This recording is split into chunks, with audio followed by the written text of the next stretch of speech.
Hello world, sisters, misters, what have you been up to? I hope you've been up to pure goodness. Well, as for me, I'm out here hunting these takeaways. But what's the use of living without taking your takeaways? Well, this one is entitled Don't Take That Step. Not take that step. You see, the time of the month had finally come. Mrs. Spring couldn't contain herself. In fact, she hadn't slept last night. All she thought about was just how she was going to use this one stone to kill the two birds. Yeah, man. She was going to show just how inadequate Mrs. Tate was and show that she herself knew a thing or two.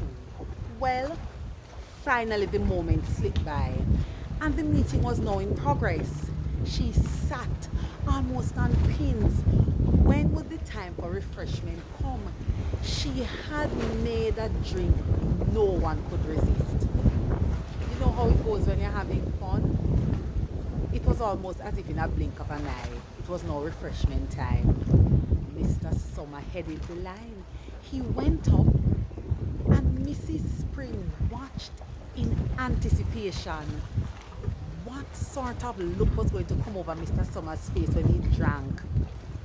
Well, something seemed to be happening, and Mrs. Spring decided she needed to get very close to observe just what he was saying. It seemed there was a bit of a stir.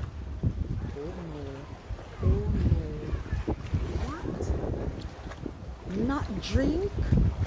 No drink hadn't come from the spout of her igloo, but a little cockroach. Oh my gosh. Her heart stopped for a second.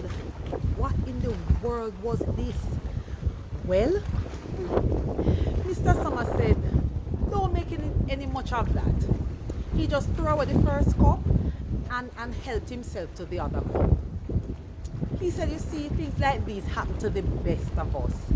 And so we ought not to worry about it. Well, you need to know, Mrs. Spring